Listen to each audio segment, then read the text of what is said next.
Story की शुरुआत में हमारी हीरोइन लुयान को प्रेगनेंसी टेस्ट किट चेक करते देखते हैं। वो घबरा जाती है, ये कैसे हो गया, मैं प्रेग्नेंट कैसे। फिर फ्लैशबैक में जाते हैं कुछ दिन पहले। लुयान एक लड़के के साथ थी। वो उसे जोर से पकड़ लेता है, किस करने लगता है, फिर उसके कपड़े उतार फेंकता है, उसे उठाकर बेड पर ले जाता है और पीछे से इंटीमेट होने लगता है। लुयान नर्वस और डरी हुई थी, लेकिन रात 7 बज जाती है। ये सब याद आते ही लुयान को पूरा सच समझ आ जाता है। वो सोचती है, अगर उसे पता चला कि मैं प्रेग्नेंट हूँ तो मेरे तो लेने के देने पड़ जाएंगे। बाहर स्टूडेंट्स गपशप कर रहे हैं। सुना है कॉलेज वालों ने ढेर सारे पैसे खर्च करके नया प्रोफेसर बुलाया है। फॉरेन यूनिवर्सिटी से पढ़ा हुआ हिस्ट्री का सबसे लुइस प्रोफेसर। सुपर स्ट्रिक्ट है। क्लास में लेट आओगे, स्टडी से भटकोगे तो छोड़ेंगे नहीं। वो जो एक बार बोले दोबारा नहीं दोहराते। रूल्स फॉलो करो वरना मुसीबत। सब उसकी क्लास में पहुंच जाते हैं। लुयान ये सुन लेती है तो घबरा जाती है। अरे हाय, मैं तो लेट हो गई। वो भागती है, लेकिन प्रेगनेंसी टेस्ट वहीं गिर जाता है। क्लास में घुसकर बोलती है, सॉरी सर, लेट हो गई। प्रोफेसर शांत स्वर में कहता है, अपनी जगह पर बैठ जाओ। लेकिन जैसे ही लुयान उसका चेहरा देखती है, दंग रह जाती है। ये तो मेरे बेबी का फादर है, मेरा नया प्रोफेसर। यहाँ खुलासा होता है कि मेल लीड मिस्टर फूचे है और लुयान ने एक्सीडेंटली उसी के साथ वो रात बिताई थी। ये कैसे हुआ? स्टोरी रिवर्स में चलती है। कुछ दिन पहले का सीन। लुयान सोच रही है, वैन ने बर्थडे पर बुलाया है, कुछ जरूरी बताना है, कहीं प्रपोजल तो नहीं। मिस्टर फूचे भी उसके पास से गुजर रहा था। लुयान वैन को बर्थडे गिफ्ट दे रही थी। इधर फूचे अपने दोस्त के साथ गेम खेलने आया, सिगरेट जला ली। दोस्त लुइस बोलता है, तेरी 10 बिलियन वाली प्रॉपर्टी मैं नहीं लूंगा भाई। फूचे हंसता है, प्रोफेसर बनना मेरा शौक नहीं, लेकिन वहाँ रिसर्च के लिए यूजफुल लोग मिल सकते हैं। वो लुयान की तरफ देख रहा था। उधर वैन लुयान का गिफ्ट हाथ से झटक गिरा देता है। बाकी फ्रेंड्स हंसने लगते हैं। लुयान शर्म से झुक जाती है। वैन चिढ़ाता है, जानती हो मैंने तुझे क्यों बुलाया? बताने के लिए कि मैं चोई को डेट कर रहा हूँ। फ्रेंड्स लात मारकर गिफ्ट उछालते, मजाक उड़ाते। मॉडर्न जमाने में हैंडमेड गिफ्ट, ये क्या घटिया लव लेटर है। दूसरी लड़की चिढ़ाती, पेरेंट्स के मरने के बाद ये चोई के घर पर खैरात खाती है, इसे कौन पसंद करेगा। जैसे ही मारने वाली थी, वैन रोकता है, फिर बोलता, मजाक था ना, चल ड्रिंक पी ले। लुयान इतनी नादान, सच में पी लेती है। लुइस फूचे को ड्रिंक थमाता, तू 30 का होने को है, हमेशा काम काम, गर्लफ्रेंड तो बना ले। दोनों पी रहे थे। फूचे लुयान को हांगर से देख रहा। लुयान बोलती, मैं और नहीं पी सकती। वैन उसे धक्का देकर गिरा दे। तुझे लगता है मैं तेरी जैसी को पसंद करूंगा? लुइस फूचे से पूछता, तुझे इनोसेंट रैबिट टाइप गर्ल्स पसंद है या वाइल्ड वाले? फूचे का ध्यान लुयान पर। क्लासमेट्स चिढ़ाते, वैन ने शर्ट न पहनी होती तो? फूचे बोलता, मुझे छोटे छोटे रोज बीट्स पसंद है, इतने नन्हे कि कोई तोड़ ना सके। वो लुयान को जाते देख। नेक्स्ट सीन में बाहर एक गुंडा लुयान को छेड़ता, पीछा करता। वो गिर पड़ी। फूचे का कोट पकड़ मदद मांगी। गुंडा छूने ही वाला था कि फूचे ने डॉक्टर का स्कैल्पल उसकी गर्दन पर रख दिया। गुंडे डरकर भागे। लुयान बोली, अंकल, भगवान ने आपको मेरे लिए भेजा क्या? फूचे उसके सिर को पकड़कर पूछता, तुम्हारी उम्र कितनी है? वो बोली, 20 साल। तभी उसने उसका हाथ थाम लिया और उसे खींचते हुए ले गया। लैब में प्रोफेसर फूचे सभी स्टूडेंट्स को लेक्चर सुना रहे थे, लेकिन लुयान का दिमाग कहीं और भटक रहा था। वो सोच रही थी कि मेरा प्रोफेसर ही तो मेरे बच्चे का पिता है। भगवान ने मेरे साथ ऐसा कौन सा खेल खेल दिया है? प्रोफेसर ने अचानक कुछ पूछा। लुयान कुछ बोल ही न पाई, क्योंकि उसका ध्यान लेक्चर पर था ही नहीं। वो फिर बोले, अपना नाम बताओ। लुयान मन ही मन घबरा गई। क्या इसने मुझे पहचान लिया? लेकिन हम तो सिर्फ एक ही बार मिले हैं, मुझे यकीन नहीं कि वो मुझे याद रखेगा। प्रोफेसर फूचे एक चाकू दिखाते हुए एक्सपेरिमेंट समझा रहे थे, लेकिन लुयान को तो कुछ और ही याद आ गया। उस रात जब उनके बीच वो वन नाइट स्टैंड हुआ था, तब प्रोफेसर ने ठीक वैसी ही हरकतें की थी जैसे वो उसके शरीर पर सर्जरी कर रहे हों। प्रोफेसर ने सख्त लहजे में कहा, क्लास खत्म होने के बाद मेरे ऑफिस में आओ। लुयान डरते डरते ऑफिस की ओर बढ़ी और सोचने लगी, अगर मैं मना कर दूं तो उसके पास क्या प्रूफ है कि वो रात मैं ही थी। जैसे ही उसने अंदर कदम रखा, वो देखती रह गई। ये कितना हैंडसम लग रहा है। वो बैठने ही वाली थी कि अचानक खड़ी हो गई। प्रोफेसर फूचे बोले, बैठ जाओ। क्लास में दिन के उजाले में सपने क्यों देख रही हो? लुयान ने कहा, कल रात ठीक से सो नहीं पाई थी, सॉरी प्रोफेसर, आगे से ऐसा नहीं होगा। वो बोले, क्या मेरी क्लास तुम्हें बोरिंग लगती है? नहीं, आप बहुत अच्छा पढ़ाते हैं, उसने जवाब दिया। प्रोफेसर ने उसे पानी का ग्लास थमा दिया। जैसे ही वो पीने लगी, वो बोले, उस रात वो तुम ही थी ना? लुयान का तो कलेजा ही धक से रह गया। प्रोफेसर, आप गलत समझ रहे हैं, मैं वो नहीं थी, उसने झूठ बोला। लेकिन प्रोफेसर ने उसका हाथ पकड़ लिया। उसे याद था, जिस लड़की के साथ उस रात वो था, उसके हाथ पर एक तिल था। उस रात तुम ही थी। बताओ आगे क्या प्लान है? लुयान ने कबूल किया, मुझसे गलती हो गई, स्ट्रेंजर से बात नहीं करनी चाहिए थी। प्रोफेसर ने ऐसा प्रिटेंड किया जैसे कुछ हुआ ही ना हो, लेकिन तभी लुयान को उल्टी का मन करने लगा। प्रोफेसर बोले, कहीं तुम प्रेग्नेंट तो नहीं हो गई? लुयान हैरान रह गई। ये कैसे अंदाजा लगा लिया? नहीं, बच्चे के बारे में तो बता ही नहीं सकती। प्रोफेसर फूचे इतने रिस्पेक्टेड हैं, अगर किसी को पता चला तो मेरी पढ़ाई पर तो असर पड़ेगा ही, उनकी इमेज भी खराब हो जाएगी। तुम बोल क्यों नहीं रही? क्या मेरा गैस सही है? प्रोफेसर ने पूछा। नहीं, आप गलत समझ रहे हैं, बस पेट में हल्का दर्द है, लुयान ने बहाना बनाया। प्रोफेसर ने अपना नंबर देते हुए कहा, कभी भी कांटेक्ट कर लेना। लेकिन लुयान ने क्लास अटेंड करने का बहाना बनाकर निकल ली। तभी उसका दोस्त लुइस चिल्लाता हुआ आया, गर्ल्स वॉशरूम में किसी का प्रेगनेंसी टेस्ट गिरा मिला, पता नहीं किसकी खुशकिस्मती है। ये सुनते ही लुयान वहाँ से दौड़ पड़ी। प्रोफेसर को शक हो गया, वो भी पीछा करने लगी। क्लास में पहुंचकर लुयान अपना काम करने लगी, लेकिन सारे स्टूडेंट्स उसे घूर रहे थे। जैसे ही उसने नोटबुक खोली, अंदर प्रेगनेंसी टेस्ट देखकर छुपाने लगी, लेकिन चोई ने छीन लिया और चिल्लाई, देखो देखो, इसके पास प्रेगनेंसी टेस्ट। क्लीनिंग आंटी को वॉशरूम में मिलना था, मैंने तो मजाक में तुम्हारी कॉपी में रख दिया था, लेकिन तुम तो कुछ और ही हरकतें कर रही हो, कहीं ये तुम्हारा तो नहीं? लुयान गुस्से में बोली। क्या बकवास कर रही हो? इतने सारे लोग वॉशरूम जाते हैं, ये मेरा कैसे हो गया? चोई ने ताना मारा। क्योंकि उस रात तुमने जबरदस्त ड्रिंक किया और गायब हो गई। कहीं किसी बूढ़े ने तो नहीं तुम्हें फंसा लिया और जंगली बच्चे से प्रेग्नेंट कर दिया? तुम्हारी माँ ने भी तो बिना बाप के तुम्हें जन्म दिया था। लुयान भड़क गई। तेरी माँ भी वैसी ही है, मुझे मत सिखा। लेकिन चोई ने उसे धक्का देकर गिरा दिया। हमारा खाना खाकर, कपड़े पहनकर हिम्मत कैसे हुई मुझे गालियां देने की? स्टूडेंट्स चिल्लाए। सच में प्रेग्नेंट है ये? कितनी शेमलेस। चोई ने उसे पकड़ लिया। चल हॉस्पिटल, चेकअप करा, रिपोर्ट प्रिंसिपल को दिखाऊंगी कि तेरी जिंदगी कितनी मस्त है। लुयान ने खुद को छुड़ाया और चोई को काट लिया। चोई चिल्लाई, मुझे काटा, और थप्पड़ मारने वाली। तभी प्रोफेसर फूचे पहुंचे। सारे स्टूडेंट्स डर कर चुप हो गए। वो जल्दी से लुयान को उठाते हुए बोले, तुम ठीक हो ना? और तुम सब इतने गिरे हुए हो कि क्लासमेट को बुली कर रहे हो। प्रिंसिपल को बताता हूँ, सबके नंबर कटेंगे और 500 शब्दों का सेल्फ रिव्यू लिखना होगा। चोई कुछ बोलने लगी तो बोले, पनिशमेंट कम लग रहा है क्या? सब चुपचाप चले गए। लुयान ने कहा, थैंक यू प्रोफेसर फूचे। वो उसके हाथ को पकड़कर देखने लगे तो लुयान ने छुड़ा लिया। ये क्लासरूम है, सही नहीं लगता। प्रोफेसर बोले, मुझे लगा चोट लग गई, बस चेक कर रहा था।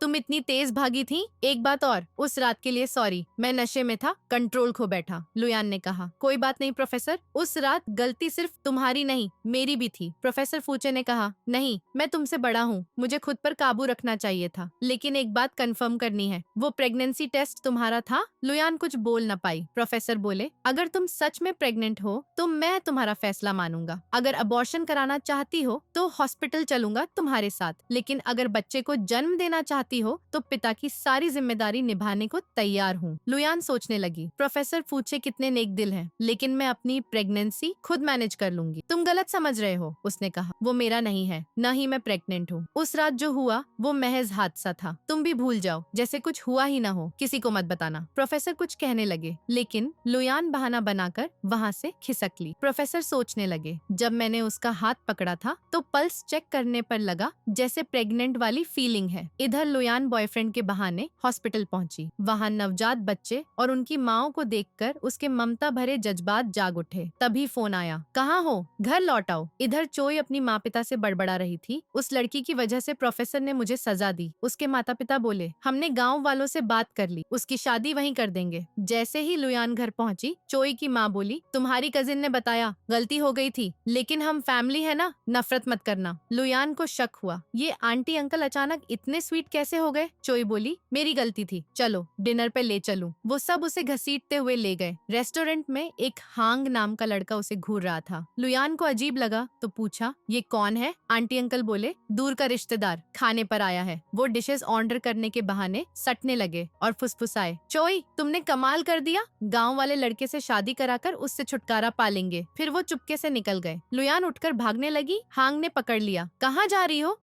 एंगेजमेंट हो गई तुम्हारी, तुम्हारे अंकल ने कहा, एडवांस में वेडिंग नाइट मना सकते हैं। लुयान सन्न रह गई। एंगेजमेंट? हांग हंसा, हाँ, फैमिली को 6 लाख एडवांस दिए हैं, और अपने कपड़े उतारने लगा। पास मत आना, लुयान चिल्लाई, उन्होंने बताया ही नहीं कि ये एंगेजमेंट पार्टी है। वो भागी, लेकिन हांग ने बदसलूकी शुरू कर दी। लुयान चीखी, मैं प्रेग्नेंट हूँ, तुमसे शादी नहीं कर सकती। हांग ने गुस्से में थप्पड़ जड़ दिया। उन्होंने बेवकूफ बनाया, लेकिन पैसे वेस्ट नहीं होने दूंगा। प्रेग्नेंट के साथ कभी ट्राई नहीं किया, आज करूंगा। वो चिपट गया। लुयान लुयान ने लात मारी, फिर बोतल उठाकर उसके सिर पर फोड़ दी और भागी, लेकिन हांग पीछा करने लगा। भागते भागते वो गिर पड़ी। हांग पकड़ने आया तो लुयान ने सोचा प्रोफेसर फूचे को कॉल करूं। इधर प्रोफेसर खड़े सोच रहे थे, वो प्रेग्नेंट है, मान क्यों नहीं रही। लुइस आया। ये नजारा देखकर याद आया, पिछली बार तुमने कॉलेज गर्ल को यहीं बचाया था ना। कहीं आजकल कॉलेज स्कैंडल्स में हो ना तुम। एक लड़की ने तो प्रेगनेंसी के बाद अबॉर्शन के लिए कांटेक्ट किया था। नाम क्या था? लुयान। प्रोफेसर चौंक गए। पागल है? कहाँ है वो? लुइस बोला, पता नहीं, लेकिन इतनी फिक्र क्यों? प्रोफेसर ने कबूल किया, वो मेरे बच्चे से प्रेग्नेंट है। लुइस से नंबर लिया और कॉल किया। लुयान ने फोन उठाया। प्लीज बचा लो, लेकिन हांग ने छीन कर फेंक दिया। लुयान सोचने लगी, क्या बेबी को बचा नहीं पाऊंगी? तभी प्रोफेसर फूचे की धमाकेदार एंट्री हुई। लुयान उन्हें देखकर राहत की सांस लेती है। प्रोफेसर ने उसे गोद में उठा लिया। लुइस ने हांग की पिटाई शुरू कर दी। प्रोफेसर उसे गोद में लेकर हॉस्पिटल पहुंचे। लुयान होश में आई तो पूछा, बेबी ठीक है ना? प्रोफेसर बोले, हाँ ठीक है। लुयान ने कहा, तुम्हें पहले से पता था मेरी प्रेगनेंसी का? हाँ, छोटी बात थोड़े ना है, छुपाया क्यों? सॉरी, बताना चाहिए था, लेकिन तुम्हारी रेपुटेशन खराब न हो इसलिए। प्रोफेसर बोले, ये बेबी मेरा भी है, जिम्मेदारी लूंगा। अब बताओ आगे क्या प्लान है? तभी आंटी का कॉल आया। बेशर्म, तूने जंगली के साथ मिलकर हांग को पिटवाया, अब उसके गुंडे कंपनसेशन मांग रहे हैं, पैसे ही नहीं बदला भी। लुयान बोली, आंटी मैं भी तो फैमिली हूँ, मुझे बेच कैसे सकती हो? आंटी गाली दी, तू कितनी लकी है, तेरे मम्मी पापा चले गए, वरना तू कब की सड़ चुकी होती। अभी घर आ, हमें रिपे करना पड़ेगा। लुयान रो पड़ी, ये कैसे कर सकते हैं? उनकी नजरों में मैं तो बस पैसे की मशीन हूँ उनके लिए।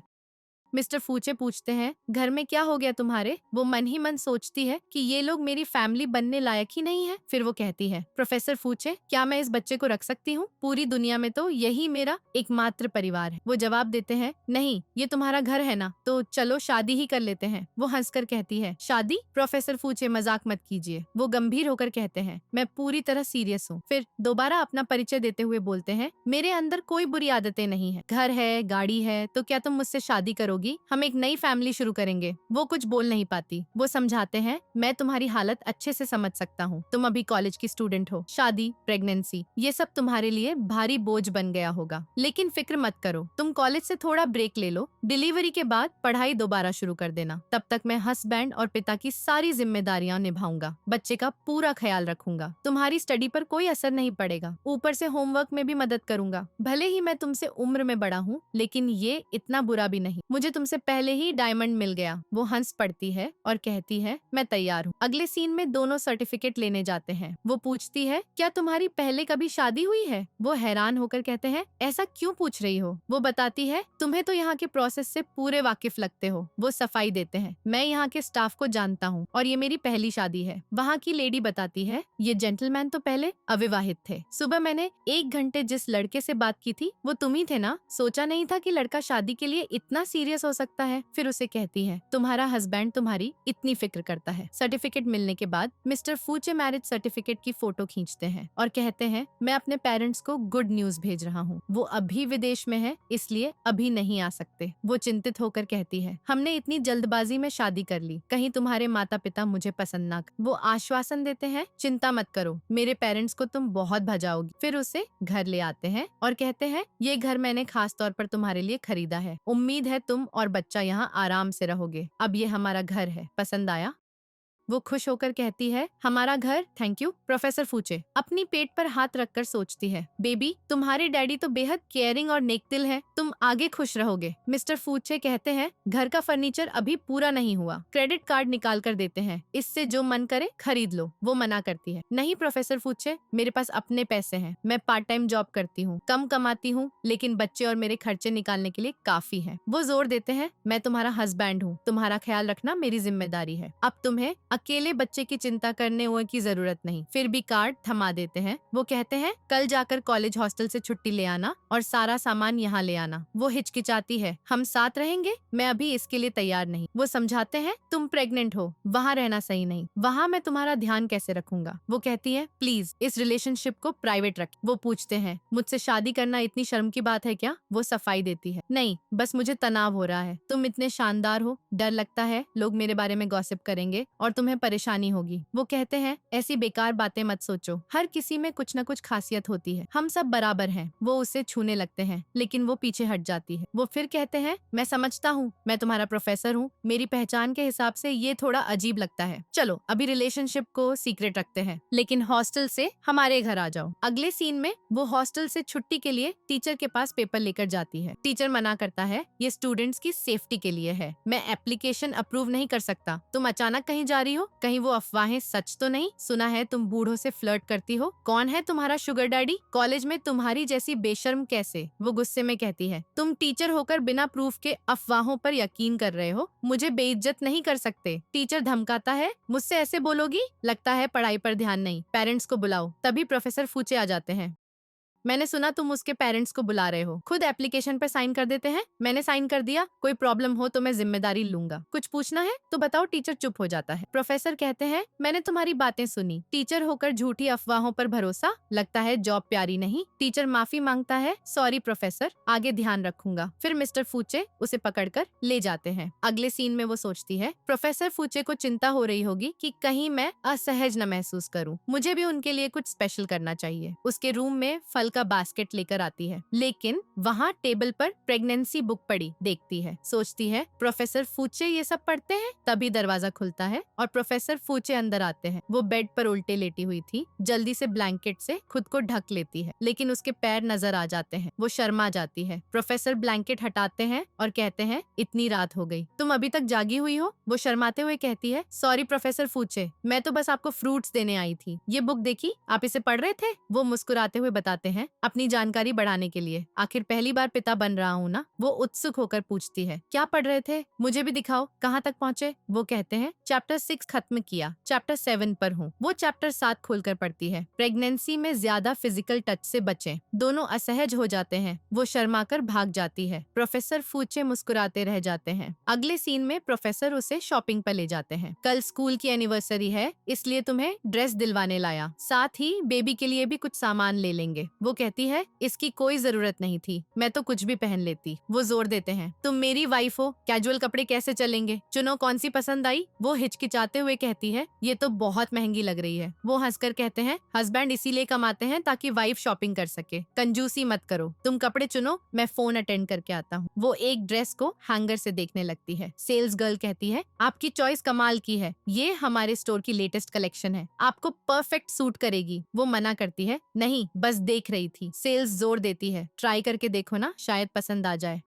उसे चेंजिंग रूम ले जाती है। वो ड्रेस पहनती है। सेल्स तारीफ करती है, वाह आप तो गजब की खूबसूरत लग रही हैं। लग रहा है ये ड्रेस आपके लिए ही डिजाइन की गई हो, किसी पार्टी में पहनोगी तो सबकी नजरें तुम पर टिकेंगी। वो पूछती है कीमत कितनी है? सेल्स बताती है ज्यादा नहीं, सेल पर है, सिर्फ 50,000 रुपए। वो चौंक जाती है, 50,000? इतनी महंगी? मुझे नहीं चाहिए। सेल्स गर्ल बोलती है अफोर्ड नहीं कर सकती तो ट्राई क्यों की? वो कहती है मैं अभी उतार रही हूँ, लेकिन सेल्स रोकती है, हमारे स्टोर के रूल्स हैं, ट्राई की तो खरीदनी पड़ेगी।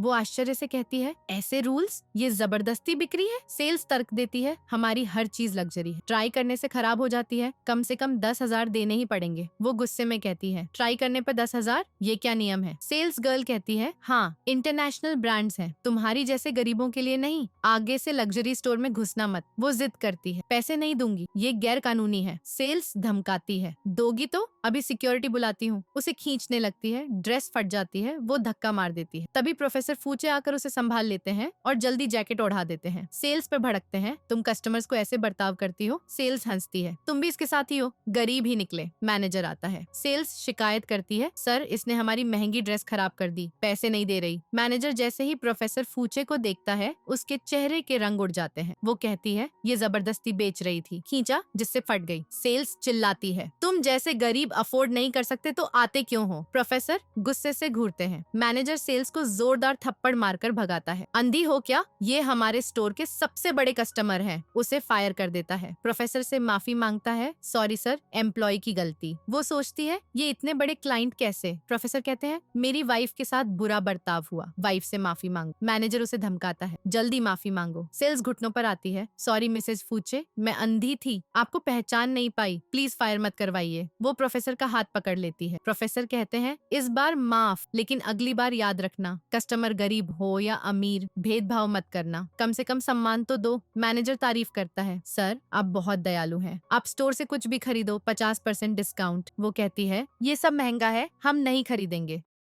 प्रोफेसर कहते हैं, मेरी मॉम इसकी मेंबर हैं, एक बार ट्राई करो। वो ड्रेस को देखती है और पहनकर आती है। मिस्टर फूचे उसकी ओर देखते ही ठिठक गए, आंखें हटा ही नहीं पा रहे थे। लुयान मुस्कुराई और पूछी, कैसी लग रही हूँ? उन्होंने जवाब दिया, बहुत खूबसूरत, तुम तो किसी भी लिबास में कमाल की लगोगी। फिर उन्होंने अपनी जेब से एक चमकदार रिंग निकाली और दिखाई। वो हैरान होकर बोली, ये क्या है? फूचे ने कहा, हमारी शादी तो अचानक हो गई, कई चीजें तैयार ही नहीं थी, मैं चाहता हूँ ये तुम्हें पहनानी है। वो झिझकी, नहीं ले सकती मैं इसे, वरना सबको पता चल जाएगा। तभी फूचे ने अपनी चेन निकाली और उसमें रिंग डाल दी और बोला, अब तो पहन सकती हो ना? फिर उन्होंने प्यार से वो नेकलेस उसके गले में पहना दिया। लुयान ने कहा, थैंक यू प्रोफेसर फूचे। फूचे ने उसका हाथ थामा और उसे अपने साथ खींच लिया। पार्टी में कुछ लोग फुसफुसा रहे थे, देखा प्रोफेसर फूचे के हाथ में रिंग चमक रही है, लगता है वेडिंग रिंग ही है, और वो तो दुनिया में इकलौती है। चोई ने पूछा, इसका क्या मतलब? एक लड़की ने कहा, प्रोफेसर फूचे की शादी हो गई। एक लड़की ने हंसते हुए कहा, तुम्हारे लिए तो अच्छी खबर है, प्रोफेसर फूचे की शादी हो गई, वरना सारी लड़कियां उसके पीछे पड़ी रहती, तुम्हें तो नोटिस ही ना करती। प्रोफेसर फूचे तुम्हारा लव राइवल था, अब तुम अकेले सिंगल रह गए। लड़कियां उत्सुक होकर बोली, आखिर प्रोफेसर फूचे की बीवी कौन है? इतने शानदार शख्स की तो कोई स्पेशल ही होगी। तभी लुयान की ग्रैंड एंट्री हुई। सबकी नजरें उसी पर ठहर गईं। सब हैरान थे, ये तो लुयान है ना, आज कितनी ब्यूटीफुल लग रही है। चोई ने देखा कि वैन का ध्यान भी उसी पर है। लड़कियां जलन से बोली, इसकी ड्रेस तो हाई एंड ब्रांड की लग रही है, लाखों की होगी। चोई गुस्से से लाल हो गई, इसकी हिम्मत कैसे हुई वैन को इम्प्रेस करने की। वो आगे बढ़ी और चिल्लाई, ये तो मेरी कजिन है ना, जो कई दिनों से घर नहीं आई, अब ये महंगी ड्रेस पहनकर क्या रईसों के सिर चढ़ने का प्लान बना लिया? एक क्लासमेट ने कहा, अब समझ आया वो प्रेगनेंसी टेस्ट कहाँ से आया था। हमारी क्लास में तुम्हारी जैसी चालाक कैसे हो सकती है? लुयान ने कहा, मैं यूनिवर्सिटी की एनिवर्सरी पार्टी अटेंड करने आई हूँ, तुमसे तकरार करने नहीं। अगर बात खत्म हो गई तो रास्ता से हटो। वो जाने लगी, लेकिन चोई ने हाथ पकड़ लिया, बात क्लियर किए बिना नहीं जाने दूंगी। उधर लुइस ने मिस्टर फूचे से पूछा, क्या हो रहा है भाई, तुम इतने रहस्यमयी क्यों हो? उस लड़की के साथ क्या रिश्ता है? मिस्टर फूचे ने टालते हुए कहा, तुम्हें क्या? लुइस ने हाथ पकड़ लिया, मैं तो तुम्हारा दोस्त हूँ, चिंता होती है। तभी उसके हाथ की रिंग दिखी। अरे शादी कब हो गई? किससे? कौन है वो? फूचे ने कहा, हाल ही में हुई है, अभी बिजी हूँ, बाद में बताता हूँ। वो चलने लगे तो लुइस बोला, रुको, कहीं वो लड़की ही तो नहीं? चलो अपनी सिस्टर इन लॉ को ले आते हैं। लुयान ने चोई से हाथ छुड़ा लिया, बेहतर है तुम अपनी औकात में रहो, मुझ पर उंगली उठाने का हक किसने दिया? चोई ने गुस्से में उसे धक्का देकर गिरा दिया।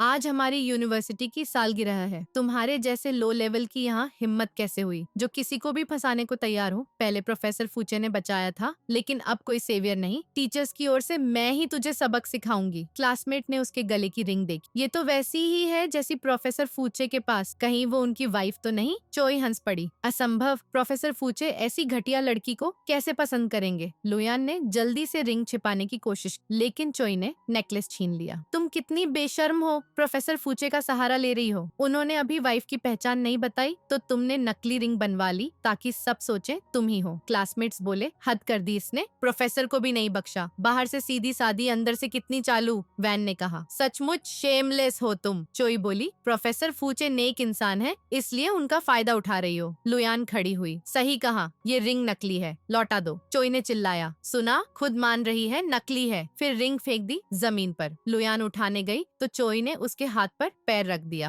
हिम्मत कैसे हुई प्रोफेसर फूचे की वाइफ बनने का ड्रामा करने की? अब देखो मुझसे टकराने का अंजाम। तभी प्रोफेसर फूचे दौड़ते हुए आए और चिल्लाए, रुको। चोई ने डर कर पैर हटा लिया। फूचे ने लुयान को उठाया। लुयान बोली, प्रोफेसर फूचे आप बिल्कुल सही वक्त पर आ गए। फूचे ने गुस्से से कहा, यूनिवर्सिटी के स्टूडेंट्स कब से इतने गिर गए? क्लासमेट के साथ ऐसा व्यवहार, लगता है प्रिंसिपल से बात करनी पड़ेगी। चोई चिल्ला रही थी, प्रोफेसर शाह को भनक भी नहीं कि ये लड़की कितनी नीच है, ये फेक रिंग पहनकर आई थी बस इसलिए ताकि तुम्हारी बीवी बनने का ड्रामा कर सके। मैं तो इसे आपके लिए इसे सबक सिखा रही थी। लेकिन मिस्टर फूचे ने साफ मना कर दिया, ये कोई नाटक नहीं कर रही थी। लुयान ने उससे इशारा किया तो वो बात टाल देता है और बोला, तुम्हें कोई हक नहीं बनता, कोई भी इंसान जैसी चाहे ज्वेलरी पहने, तुम्हें क्या लेना देना? रैंडम तरीके से आकर क्लासमेट को थप्पड़ मारना, उसकी बेइज्जती करना, ये कितना घिनौना है। क्या तुम्हारे जैसे पढ़े लिखे स्टूडेंट्स ऐसा करते हैं? और ये तुम्हारा पहली बार नहीं है। सब हैरान होकर फुसफुसाने लगे, प्रोफेसर फूचे का इस लड़की से क्या कनेक्शन है? इतने प्रोटेक्टिव क्यों हो रहे हैं?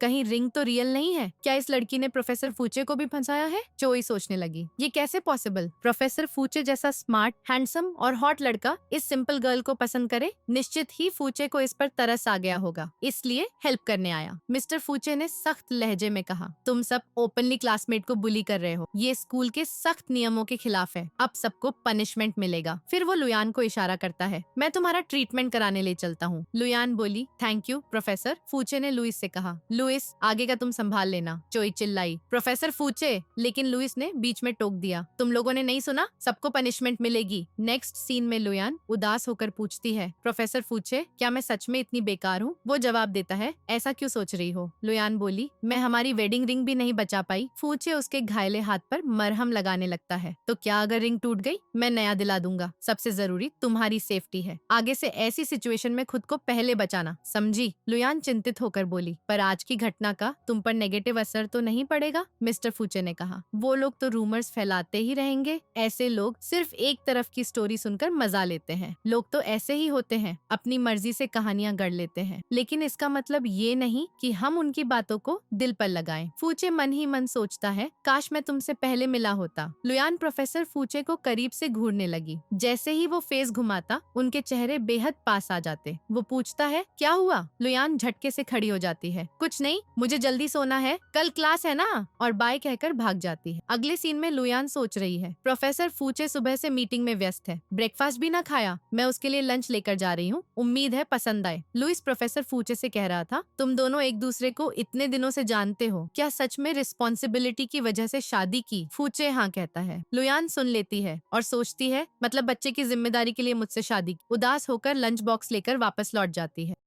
लुइस बोला, तुम तो स्टोन जैसे बोल रहे हो, उस लड़की से कोई फर्क ही नहीं पड़ता। फूचे गुस्से में, बकवास बंद करो, मैंने शादी बेबी की रिस्पॉन्सिबिलिटी के लिए नहीं बल्कि उसकी जिम्मेदारी लेने के लिए की है। लुइस ने कहा, क्या कभी सोचा तुम दोनों सिर्फ एक बार साथ सोए और वो प्रेग्नेंट हो गई? इतना कोइंसिडेंस कैसे? कहीं वो तुम्हें फंसाया तो नहीं रही? फूचे जवाब देता है, मुझे पता चल जाता अगर कोई बुरा होता। लुयान ऐसी बिल्कुल नहीं है, वैसे शादी का प्रपोजल तो मैंने पहले किया था। लुइस शॉक, ओह माय गॉड, तो तुम्हें सच में प्यार हो गया? लेकिन ध्यान रखना, सिस्टर इन लॉ बहुत ब्यूटीफुल है और तुम उसके एज से बड़े हो, कहीं बूढ़े होने की वजह से छोड़ न दे। फूचे गुस्से से खड़ा होता है, लगता है मेडिकल प्रोग्राम में तुम्हें और नहीं रहना। जाने लगा तो लुइस माफी मांगता है, अरे यार गलती हो गई, तुम और सिस्टर इन लॉ हमेशा साथ रहोगे। लुयान लंच बॉक्स लेकर जा रही थी, तभी फूचे दौड़कर रोकता है, यहाँ क्या कर रही हो? लुयान बोली, बताने आई थी कि आज फ्रेंड्स के साथ डिनर करूंगी, रात को घर नहीं आऊंगी। फूचे कहता है, कोई बात नहीं, मेरी भी आफ्टरनून मीटिंग है, कहाँ जा रही हो? खाने में छोड़ दूंगा। लुयान बोली, जरूरत नहीं, मैं खुद चली जाऊंगी। लंच बॉक्स थमाकर चली जाती है। फूचे बोला, सेफ्टी का ध्यान रखना। फिर सोचता है, क्यों लग रहा है इसके साथ कुछ गड़बड़ है। जाते वक्त क्लासमेट्स की बातें सुन लेता है। वो कहता है, सोचा नहीं था लुयान अपनी कजिन चोई से ज्यादा हॉट लगेगी। वैन, तुम उसकी कजिन को डेट कर रहे हो ना, इसलिए वो जानबूझकर तुम्हारी अटेंशन खींचने को ये सब कर रही है। वैन घमंड में, हाँ भाई, मैं इतना हैंडसम हूँ ही, सब लड़कियां मुझ पर फिदा। मिस्टर फूचे उसे नोटिस कर लेता है कि ये वही लड़का है जो उस दिन लुयान के साथ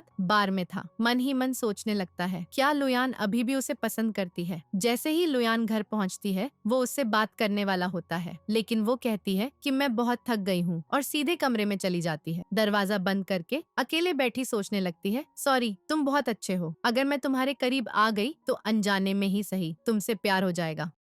मिस्टर फूचे उठता है और उसके कमरे के दरवाजे तक पहुंच जाता है। पहले तो दरवाजा खटखटाने वाला होता है, लेकिन रुक जाता है। फिर आवाज देकर कहता है, मैं कुछ दिनों के लिए बिजनेस ट्रिप पर जा रहा हूँ, तुम घर पर अकेली रहोगी? वो जवाब देती है, मेरी चिंता मत करो, मैं अब बच्ची नहीं रही, मेरे पास हाथ पैर है, खुद का ख्याल रख लूंगी। वो कहता है, ठीक है, अपना ध्यान रखना। उदास मन से चला जाता है। अगली सुबह जब वो उठती है तो फ्रिज पर नोट्स चिपके मिलते हैं। नोट में लिखा है कि ताजे फल और सब्जियां रख दी है, मेरे जाने के बाद ठीक से खाना खाना, यहाँ तक कि ब्रेकफास्ट भी उसके लिए तैयार करके गया था। मिल्क के पैकेट पर नोट लगा था, अगर मेरी ओर से कोई गलती हुई हो तो बता देना। वो सोचने लगती है, प्रोफेसर फूचे मेरी कितनी केयर करता है, आखिर मुझसे इतना अच्छा बर्ताव क्यों करता है। तभी उसका फोन बजता है, अंकल आंटी का कॉल है। वो पूछते हैं, इतने दिनों से घर क्यों नहीं लौटी, कहीं ऊपर तो नहीं चली गई, चुपचाप मुंह उठाकर घर आ जा। वो कहती है, मैं अब वापस नहीं आऊंगी। वो धमकाते हैं, अगर नहीं आई तो याद रखना तेरे माता पिता की राह राख अभी हमारे पास है, वापस ना आई तो फेंक देंगे। वो घबरा जाती है, ऐसा मत करना। वो कहते हैं बकवास बंद कर, 1 घंटा दे रहे हैं, अभी पहुंच जा। जैसे ही वो निकलने लगती है, पड़ोसी सब उसके बारे में गंदी बातें करने लगते हैं। ये कितनी नीच है, अपने टीचर के साथ चक्कर चला रही है। उसे बहुत बुरा लगता है, लेकिन वो उनकी बातों को नजरअंदाज करके घर पहुंच जाती है। अंकल ने उसके माता पिता की राख के बॉक्स पर पैर रख रखा था। वो चिल्लाती है, अंकल ये क्या कर रहे हो? बॉक्स निकालने की कोशिश करती है, लेकिन वो उसे लात मार देता है। वो गिड़गिड़ाती है, अंकल प्लीज मम्मी पापा की राख दे दो, जो कहोगे वैसा करूंगी। आंटी कहती है, राख चाहिए तो 1 मिलियन रुपए ला दे, वरना इस कचरे को फेंक देंगे। वो कहती है, 1 मिलियन? मैं तो स्टूडेंट हूँ, कहाँ से लाऊंगी? चोई बीच में बोल पड़ती है, 1 मिलियन नहीं ला सकती, लेकिन हांग तो ला सकता है ना? तुझे शुगर डैडी पसंद है ना? तो एक और कस्टमर बढ़ जाए तो क्या बिगड़ जाएगा? अंकल आंटी कहते हैं, हमने गाँव वालों से पहले ही बात कर ली है, अगर तू उससे शादी कर लेगी तो हमें 6 लाख वापस नहीं करने पड़ेंगे, ऊपर से तेरी मम्मी पापा की राख भी मिल जाएगी। वो साफ इनकार करती है, मैं शादी नहीं करूंगी। गुस्से में आंटी अंकल उसे धक्का देकर गिरा देते हैं।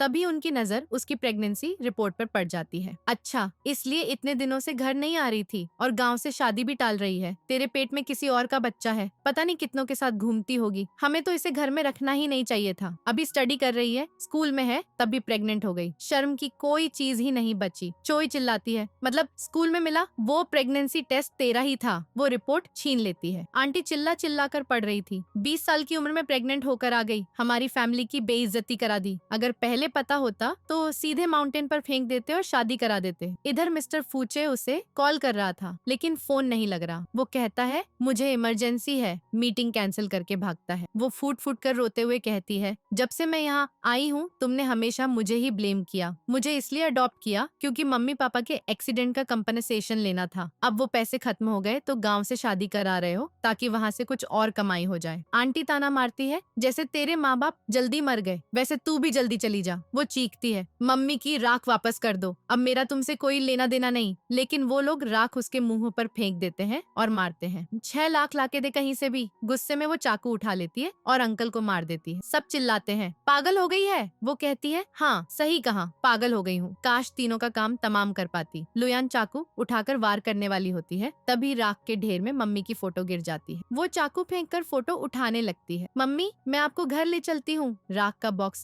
समेट कर बाहर निकलती है, लेकिन रास्ते में बेहोश होकर गिर पड़ती है। मिस्टर फूचे जैसे ही आता है उसे फर्श पर पड़ा देखता है, झट से गोद में उठाकर हॉस्पिटल ले जाता है। डॉक्टर आकर बताता है कि मरीज बिल्कुल ठीक है और उसका बच्चा भी पूरी तरह सुरक्षित। उसे गंभीर मानसिक आघात लगा है, जिसके कारण उसका शरीर कोमा में चला गया। ये इमोशनल शॉक से होता है, लेकिन ज्यादा चिंता की कोई बात नहीं। उसके शारीरिक लक्षणों को देखकर लगता है कि वो जल्द ही होश में आ जाएगी। मिस्टर फूचे बिल का भुगतान करने आता है। तभी वो अचानक बिस्तर से उठ बैठती है, बाहर निकलकर रेलिंग के पास पहुंच जाती है और बुदबुदाती है, मॉम आप मुझे अकेला क्यों छोड़कर चली गईं? जीने से तंग आ चुकी हूँ, शायद मेरे चले जाने से ही सब ठीक हो जाए। मॉम मैं आपके पास आ रही हूँ। वो रेलिंग पकड़कर खड़ी हो जाती है। तभी मिस्टर फूचे वहाँ पहुँच जाता है। रुको, ऐसी बेवकूफी वाली हरकत मत करो।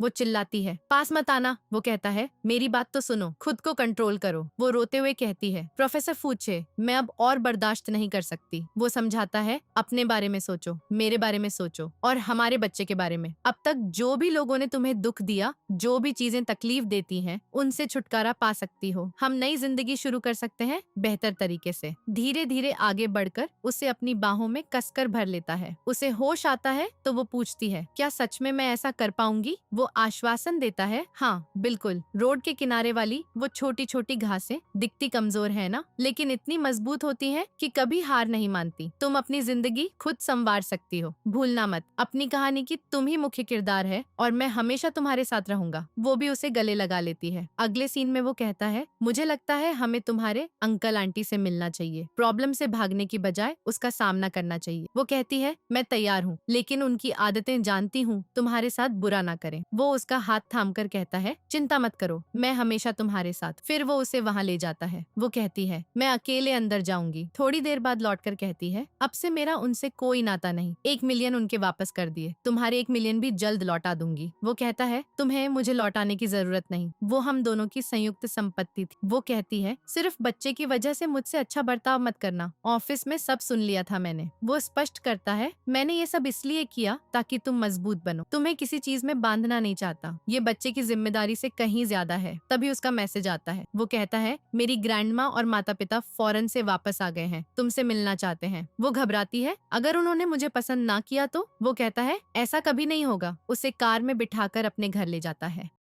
जैसे ही पहुंचते हैं, मिस्टर फूचे के माता पिता उसके साथ बेहद प्यार से पेश आते हैं, उसका पूरा ख्याल रखते हैं। माँ खुद हाथों से खाना परोस रही है। ग्रैंडमा कहती है तुम फोटो से भी ज्यादा खूबसूरत हो। इस नालायक ने शादी की बात नहीं बताई, वरना हम ट्रिप पे जाते ही नहीं। मेरी ग्रैंड डॉटर इन लॉ कितनी प्यारी है, मुझे बहुत अच्छी लगी। डैड कहते हैं ग्रैंडमा हम पहली बार मिल रहे हैं, इसे डराओ मत। ग्रैंडमा हंसती है, इस नालायक ने कभी किसी लड़की को तवज्जो नहीं दी, हमें तो लगा था शादी नहीं करेगा। शुक्र है तुम आई, हम तुम्हारे बहुत शुक्रगुजार हैं। सब तालियां बजाते हैं। नौकरानी महंगी महंगी चीजें लेकर आती है। मॉम कहती है इसे अपना घर समझो। ग्रैंडमा बोलती है ये सब तुम्हारे लिए तैयार किया है, अब तुम हमारी फूचे फैमिली की बहू हो, तुम्हारे साथ कुछ बुरा नहीं होने देंगे। ऊपर से क्रेडिट कार्ड थमा देती है, इसमें 20 मिलियन है, जो मन करे खरीद लो। वो मना करती है नहीं ये बहुत ज्यादा है। मिस्टर फूचे कहता है ग्रैंडमा प्यार से दे रही है तो ले लो। वो ले लेती है। डैड कहते हैं शादी को इतना समय हो गया, हमें तुम्हारे माता पिता से मिलना चाहिए। वो चुप रहती है तो मिस्टर फूचे उसका हाथ थामकर कहता है लुयान के माँ बाप की बचपन में ही मौत हो गई थी, अंकल आंटी से रिश्ते अच्छे नहीं। ग्रैंडमा कहती है बेचारी, अब से हम ही इसकी फैमिली बहुत प्यार करेंगे। मॉम कहती है कल वीकेंड है, क्यों ना आज रात यहीं रुक जाओ। वो सोचती है अगर सब रुक गए तो प्रोफेसर फूचे के साथ एक ही बेड पर सोना पड़ेगा। मिस्टर फूचे कहता है ऑफ कोर्स रुक जाइए। वो हैरान रह जाती है, जबकि फैमिली खुश हो जाती है। खाने के समय सोचती है प्रेग्नेंट लड़की के लिए ये सही नहीं, लेकिन सब इतने प्यार से परोस रहे हैं तो खा लूं। मिस्टर फूचे उसे रोक देता है। दोनों कमरे में आते हैं। वो सोचती है आज सच में प्रोफेसर फूचे के साथ सोना पड़ेगा। उसके कहने पर दरवाजा बंद कर देती है। कार्ड लौटाने लगती है। वो कहता है हमारी शादी हो चुकी है, अभी भी प्रोफेसर बोल रही हो। फिर पूछता है क्या तुमने मेडिकल ग्रुप के बारे में सुना है? वो कहती है ये तो वही कंपनी है जो हमारे कॉलेज में निवेश करती है, शहर की सबसे अमीर कंपनी मानी जाती है। फिर बोलती है मिस्टर फूचे तुम्हारा फैमिली बैकग्राउंड तो बेहद शानदार है। वो मुस्कुराते हुए कहता है अब से मुझे प्रोफेसर मत बोलो, हस्बैंड कहो। जैसे ही वो हस्बैंड बोलती है वो उसे थामकर बेड पर गिरा देता है। किस करने के लिए करीब आता है तो वो आंखें बंद कर लेती है, लेकिन वो उसके पेट को सहलाता है और माथे पर किस कर देता है। मैं थोड़ा काम निपटा के आता हूँ। वो शर्मा जाती है। तभी मॉम कुछ सामान लेकर आती है और दरवाजे से झांक रही होती है। वो अचानक दरवाजा खोल देता है। मॉम झटके से पलट जाती है। वो कहता है मॉम आप यहाँ क्या कर रही हैं? मॉम हंसकर कहती है मैं तो फ्रूट्स देने आई थी। फिर उसे देखकर बोलती है देखो बेटा ये अभी जवान है, उसकी बॉडी का पूरा ख्याल रखना। वो शर्माते हुए कहता है मॉम ये क्या बात कर रही हो? इतने में डैड आ जाते हैं। खबरदार अगर इसके साथ कुछ किया तो। मॉम को कुछ पैकेट्स थमा देते हैं। मॉम हंसकर उसे पकड़ा देती है। वो शर्म से पानी पानी हो जाती है। मॉम डैड कहते हैं लुयान को अभी पढ़ाई पर ध्यान देना चाहिए, उस सब के लिए इतनी जल्दबाजी मत करना। वो कहता है मॉम डैड मैं बताना भूल गया, लुयान प्रेग्नेंट है। सब हैरान रह जाते हैं। ग्रैंडमा खुशी से दौड़कर आ जाती है। मॉम कहती है हमें पहले क्यों नहीं बताया, हम मेंटली तैयार ही नहीं थे। आज का खाना भी प्रेग्नेंट के हिसाब से नहीं बनाया। वो आश्वासन देता है चिंता मत करो, मैंने सब संभाल लिया था। डैड बोलते हैं तुम इतने बड़े हो गए, सब छुपाने लगे। वो कहता है छुपाना नहीं चाहता था, सोचा आप आओगे तो बताऊंगा। मॉम पूछती है तुम उस बच्ची के साथ ऐसा कैसे कर सकते हो, वो इतनी छोटी है। ग्रैंडमा बीच में कूद पड़ती है। अब बोलने से क्या फायदा, महत्वपूर्ण ये है कि लुयान और बेबी का ख्याल रखें। लुयान हमारे फूचे परिवार के बच्चे से प्रेग्नेंट है। वो खुशी से चहक रही थी, उसे रेस्ट देना चाहिए, ज्यादा पढ़ाई या काम ना करे। मिस्टर फूचे कहता है ये उस पर निर्भर है कि वो क्या चाहती है। मॉम डैड पूछते हैं कितना समय हो गया? वो बताता है 3 महीने हो गए। सब बेहद खुश हो जाते हैं। ग्रैंडमा कहती है मुझे लगा था ग्रेट ग्रैंड चाइल्ड कभी नहीं देख पाऊंगी, लेकिन भगवान ने सुन ली। ग्रैंडपा को ये गुड न्यूज बतानी है। मॉम कहती है हमें भी ग्रैंड चाइल्ड के लिए तैयारी करनी है। डैड को साथ ले जाती है। वो जैसे ही दरवाजा खोलकर अंदर आता है वो सो चुकी होती है। सुबह फूचे परिवार वाले उसका पूरा ध्यान रख रहे होते हैं। मॉम पूछती है दोपहर में क्या करोगी? मैं और ग्रैंडमा तुम्हें वॉक पे ले चले। वो कहती है आज नहीं जा पाऊंगी, मेरा स्पीच कॉन्टेस्ट है। ग्रैंडमा बोलती है हमारी लुयान तो टैलेंटेड है, उसके बिना शॉपिंग पर नहीं जा रही। उसे कॉन्टेस्ट के लिए तैयार करने लगती है। मिस्टर फूचे पूछता है कब है? मैं भी चलूंगा। वो मना करती है नहीं आज तक ऐसे कंपटीशन में नहीं गई, तुम रहोगे तो मजाक उड़ेगा। ग्रैंडमा कहती है नर्वस मत होना, तुम कमाल करोगी। नेक्स्ट सीन में स्पीच कॉन्टेस्ट चल रहा है। सब वैन के पक्ष में है। उसने तो जबरदस्त किया, कोई हरा नहीं सकता। लास्ट कंटेस्टेंट कौन? तभी वो स्टेज पर आती है। वैन ताना मारता है, तुम साफ बोल भी नहीं सकती, आई हो बड़ी स्पीच देने। वैन कहता है, मुझे पता है तुम मेरी वजह से आई है, बेहतर है खुद ही कंपटीशन से हट जा। तुझे खुश करने के लिए आज रात डिनर का चांस देता हूँ। वो कहती है, हवा में मत उड़ो, मुझे तुझमें कोई इंटरेस्ट नहीं। मिस्टर फूचे चुपचाप पीछे खड़ा था। कंपटीशन शुरू होता है। वैन पहले स्पीच देता है, सब तालियां बजाते हैं। अब उसकी बारी। वो सोचती है, प्रोफेसर फूचे यहाँ क्यों? अगर अच्छा ना किया तो घर जाकर घुटने टेकने पड़ेंगे। क्लासमेट्स चिढ़ाते हैं, बोल क्यों नहीं रही, टाइम वेस्ट मत करो। वो अपनी स्पीच नोट्स ढूंढती है लेकिन पॉकेट में नहीं मिलती। चोई ने चुपके से चुरा ली थी। मिस्टर फूचे उसे प्रेरित करता है। वो खुद से बोलने लगती है, अपनी लाइफ स्टोरी सुनाती है। मैं ऐसी लड़की थी जिसमें कॉन्फिडेंस नाम का कुछ नहीं था, लेकिन अब फैसला लिया है, आगे बढ़ूंगी, खुद अपनी कहानी की मुख्य नायिका बनूंगी। जब तक खुद खड़ी ना हो जाऊं, जिंदगी नहीं बदलेगी। उम्मीद है आप सब भी पास्ट भूलकर भविष्य में बेहतर खुद बने। सब प्रभावित होकर तालियां बजाने लगते हैं। वैन हैरान, सब उसके पक्ष में। वो मिस्टर फूचे की ओर मुस्कुराती है। ऐलान होता है, इस कंपटीशन की विनर है लुयान। वो खुशी से तालियां बजाती है। वैन गुस्से में भागता है, चोई उसके पीछे। लुयान को अवार्ड मिलता है। हर तरफ तालियां गूंज रही थी तो लुयान सोचने लगी कि अब वो प्रोफेसर फूचे के और करीब पहुंच गई है। प्रोफेसर फूचे ने आकर सबको बधाई दी, तुम सबने कमाल कर दिया, चलो इस पल को अमर करने के लिए एक ग्रुप फोटो क्लिक करते हैं। सब खुशी खुशी पोज मारने लगे, लेकिन फूचे लुयान के बहुत ज्यादा पास आ गया। जैसे ही लुयान जा रही थी, वैन ने उसे घूरा और मन ही मन सोचा, कभी नहीं सोचा था कि ये लड़की इतनी टैलेंटेड होगी। तभी चोई ने आकर चिढ़ाते हुए कहा, तुम उसी को घूर रहे हो ना? वैन ने झिड़का, तुम्हें क्या फर्क पड़ता है? चोई बोली, मुझे सब पता है, तुम अब उसे नोटिस करने लगे हो। अब तो मेरे साथ रिग्रेट हो रहा होगा ना? वैन ने कंधे उचकाए, जो मन में आए सोच लो। वो जाने लगा तो चोई ने हाथ पकड़ लिया, अगर तुम यहाँ से चले गए तो मैं तुमसे ब्रेकअप कर लूंगी। वैन ने गुस्से में हाथ छुड़ाया और जोरदार थप्पड़ जड़ दिया। जब मुझे बोरियत होती है तब तुम सिर्फ मेरे मनोरंजन के लिए हो। चोई चिल्लाई, तुम सिर्फ मेरे होगे, मैं उसे कभी नहीं छोड़ूंगी।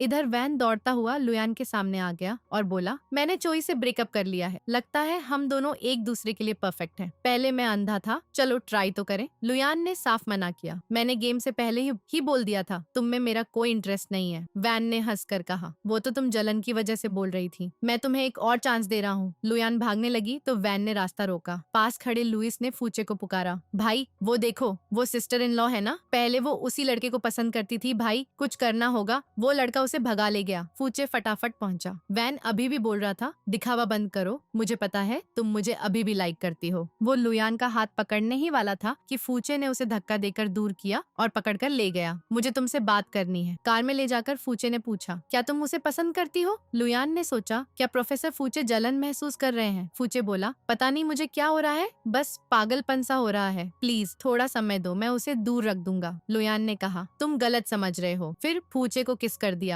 मैं सिर्फ तुम्हें ही लाइक करती हूँ। फूचे ने जवाब में उसे जोर से पकड़ा और किस करने लगा। तभी वैन ने दोनों को किस करते देख लिया। वो गुस्से से लाल हो गया। यही वजह है कि ये मुझे रिजेक्ट कर रही थी। उसने वीडियो बना ली, अब देखो कैसे तुम्हारा नाम खराब करता हूँ। अगले दिन क्लास में लुयान घुसते ही क्लासमेट्स ने ताने मारे। इतना कुछ होने के बाद भी स्कूल आने की हिम्मत, शर्मिंदगी का अंदाजा भी है? लुयान ने पूछा, क्या बात कर रहे हो? वो बोले, पूरे स्कूल को पता चल गया कि किसी बूढ़े ने तुम्हें रख लिया है। अगर पढ़ाई नहीं करनी तो कम से कम हमारा दिमाग मत खराब करो। देखो इंटरनेट पर तुम वायरल हो। लुयान ने हैरानी से पूछा, ये फोटो कहाँ से आई? क्लासमेट ने कहा, मतलब मान लिया कि ये तुम ही हो? हम टीचर को बुलाकर तुम्हें स्कूल से बाहर करवाएंगे। बाहर स्टूडेंट्स गपशप कर रहे। हमारे स्कूल की लड़की को किसी रिच आदमी ने रख लिया, फोटो वायरल हो गई। अरे ये गाड़ी तो प्रोफेसर फूचे की लग रही है। फूचे ने ये सुना तो जल्दी से लुयान के पास पहुंचा। लुयान बोली, जैसा दिख रहा है वैसा बिल्कुल नहीं है। वैन बीच में कूद पड़ा, ये फोटो एकदम असली है। पहले तुम मेरे पीछे पड़ी रहती थी, अब लग्जरी कार वाला रिच मैन आ गया तो मुझे इग्नोर? लुयान ने पलट कर कहा, हाँ मैं अंधी थी जो तुम्हें पसंद करने लगी, लेकिन पूरी जिंदगी अंधी थोड़े न रहूंगी। इस फोटो से तुम शुगर डैडी का इल्जाम नहीं लगा सकते, शायद वो लड़का मेरा बॉयफ्रेंड हो। वैन चिल्लाया, इतनी महंगी कार कोई आम आदमी अफोर्ड नहीं कर सकता। दूसरी लड़की बोली, ये कार तो प्रोफेसर फूचे की ही है। प्रोफेसर फूचे शादीशुदा हैं, कहीं ये उनकी वाइफ तो नहीं? वैन ने कहा, इम्पॉसिबल। लुयान ने गुस्से में कहा, वैन इस बार हद कर दी, तेरी शक्ल देखकर ही घिन आती है। वो मारने को था कि फूचे आ गया। वैन बोला, हर बार तुम सबसे पहले लुयान को बचाने क्यों पहुंच जाते हो?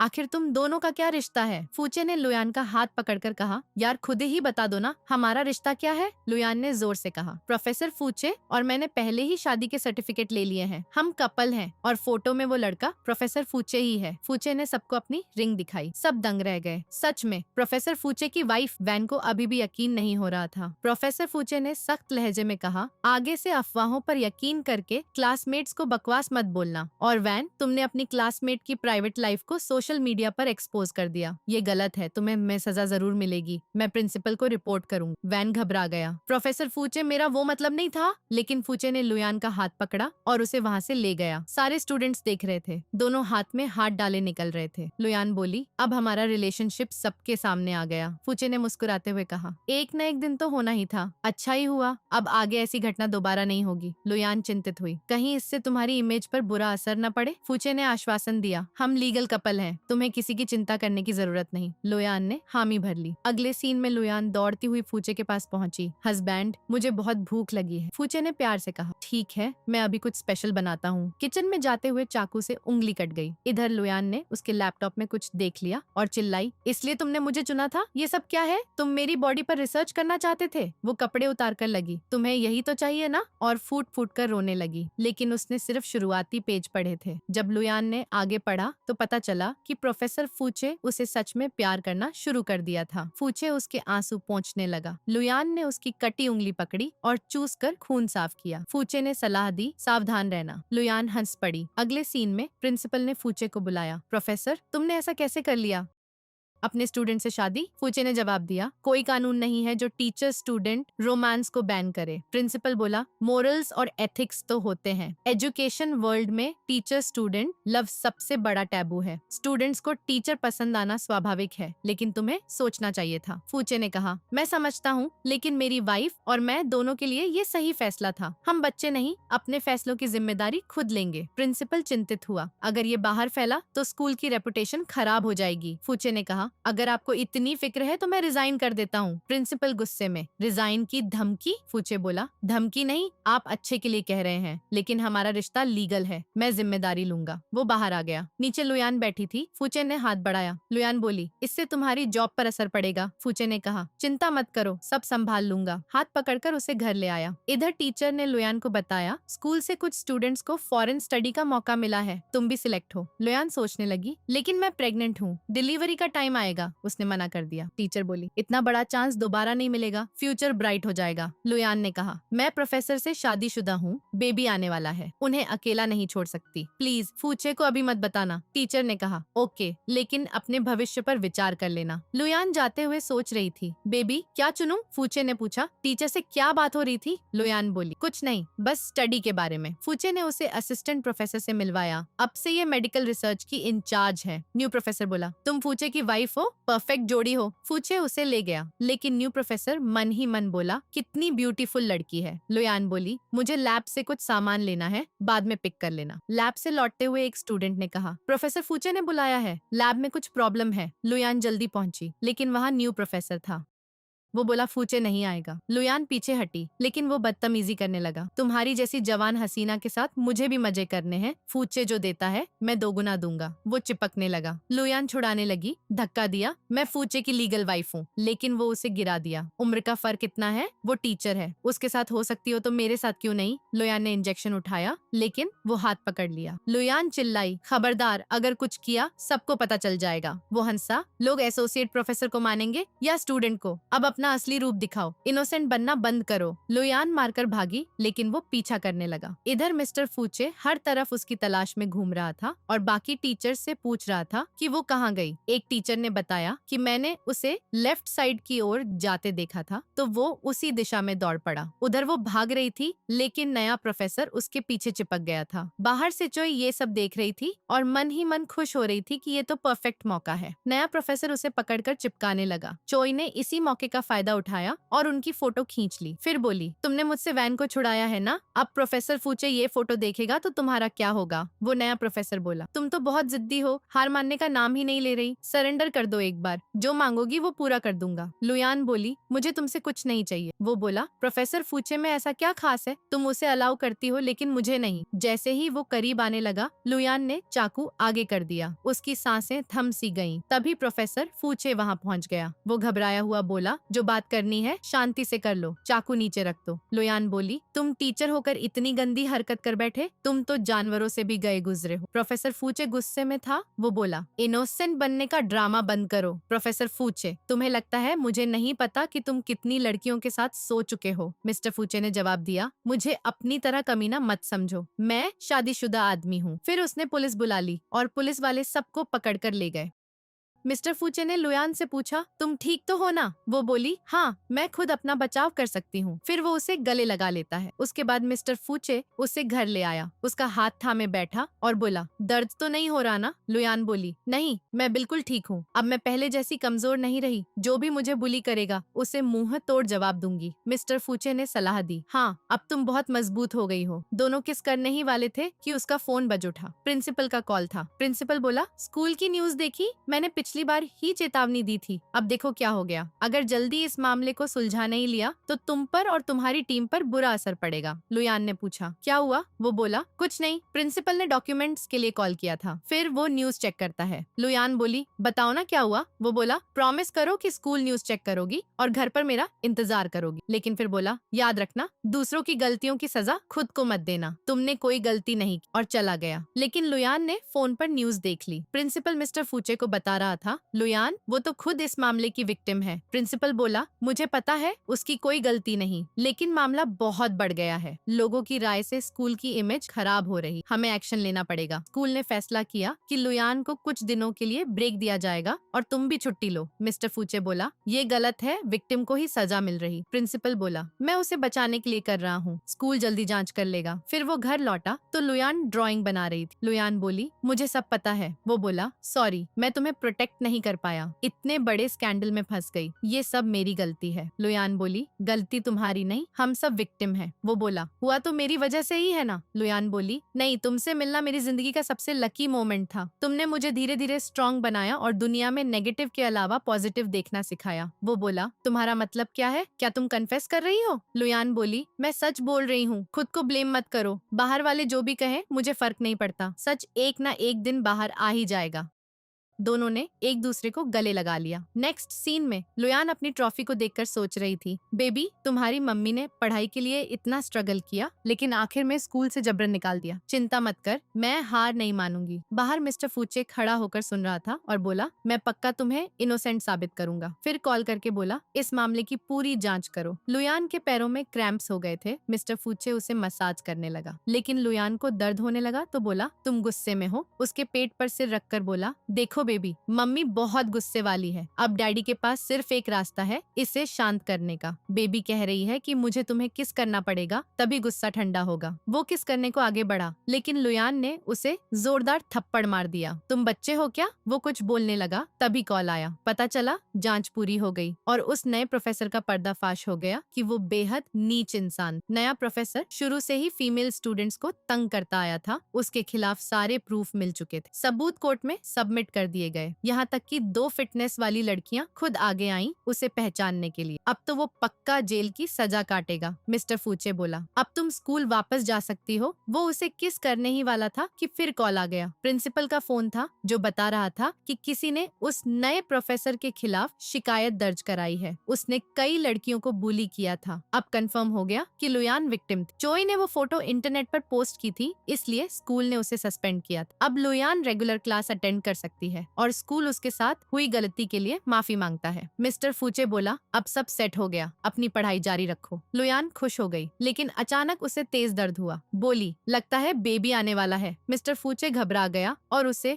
गोद में उठाकर हॉस्पिटल की ओर दौड़ा। दर्द बहुत ज्यादा हो रहा था। आखिरकार हॉस्पिटल पहुंचे। नेक्स्ट सीन में लुयान की आंखें खुली तो बोली, मेरा बेबी कहाँ है? मिस्टर फूचे बेबी को दूध पिला रहा था। लुयान बोली, हस्बैंड, लेकिन वो बेबी खिलाने में व्यस्त था। उसे पता ही नहीं चला। डॉक्टर आई और बोली, तुम सुबह से बेबी को खिला रहे हो, अब लिटिल प्रिंसेस को नर्सरी में ले जाना है। मिस्टर फुचे ने बेबी नर्स को सौंपी। लुयान उसे घूर रही थी। वो बोला, वाइफ तुम सच में कमाल हो, इतनी क्यूट बेटी को जन्म दिया। लुयान बोली, अब जब बेटी हो गई तो मुझे इग्नोर कर रहे हो, लगता है मैं सेकंड नंबर हो गई। वो बोला, नहीं, तुम तो मेरे दिल की सबसे खूबसूरत हो। लुयान बोली, मुझे टच मत करो, मैंने बाल तक नहीं धोए। वो बोला, मुझे कोई फर्क नहीं पड़ता। फिर लुयान बोली, तुम मुझसे कुछ छुपा रहे हो। वो बोला, तुम्हें पता है ना मैं तुमसे बेहद प्यार करता हूँ। एक फाइल दिखाई, सॉरी मैंने तुम्हारा फैसला खुद ले लिया। लुयान बोली, तुम सच में मुझे स्टडी के लिए भेज रहे हो? मैं तुम्हें और बेबी को छोड़कर नहीं जाना चाहती। वो बोला, ये मौका तुम्हारे करियर के लिए गोल्डन है, अगर हम न मिले होते तो तुम अब विदेश में होती। मैं तुम पर कोई रोक नहीं लगाना चाहता। लुयान बोली, लेकिन तुम मेरे लिए सबसे इम्पोर्टेंट हो। वो बोला, क्या तुम अपना करियर ग्रो नहीं करना चाहती? बाहर की दुनिया देखना, अभी तुम मेरे और बेबी की वजह से ऐसा कह रही हो, लेकिन बाद में पछताओगी। क्या तुम अपने ड्रीम्स को छोड़ना चाहती हो? उन सपनों को याद करो जिनके लिए इतना स्ट्रगल किया। मैं चाहता हूँ तुम खुद आगे बढ़ो। और उसे गले लगा लिया। नेक्स्ट सीन में वो अपनी बेटी को पढ़ा रहा था। बेटी बोली, डैडी मुझे ड्राइंग नहीं करनी। वो पूछा, तो क्या बनाओगे? एरन बोली, डैडी स्कूल के सारे बच्चे मम्मी के साथ आते हैं, सिर्फ मैं अकेली हूँ जिसकी मम्मी नहीं आती। मम्मी की बहुत याद आती है। वो बोला, तुम्हारी मम्मी जल्दी लौटेगी, वो दूर जॉब पर गई है। एरन बोली, तुमने पहले भी कहा था, अभी तक नहीं आई। वो कहता है, प्रॉमिस जल्दी आएगी। एरन बोली, डैडी क्या तुम भी मम्मी को मिस करते हो? वो फोटो देखते हुए बोला, हाँ बहुत, लेकिन एरन और डैडी हमेशा मम्मी को सपोर्ट करेंगे, है ना? नेक्स्ट सीन में एरन फैमिली फोटो ड्रॉ कर रही थी। मिस्टर फूचे बोला, ड्राइंग कर रही हो, स्कूल क्यों नहीं गई? उसे नाराज देख तभी लुयान आ गई और बोली, तुम ऐसे हमारे बेबी का ख्याल रख रहे हो, ग्लासेस साफ करते हुए। एरन चिल्लाई, मम्मी। सब खुश हो गए। फिर वो लोग खुशी खुशी साथ रहने लगे। इसी हैप्पी एंडिंग के साथ ये स्टोरी खत्म होती है। तो बस थोड़ा वेट करो, नेक्स्ट न्यू स्टोरी में मिलते हैं।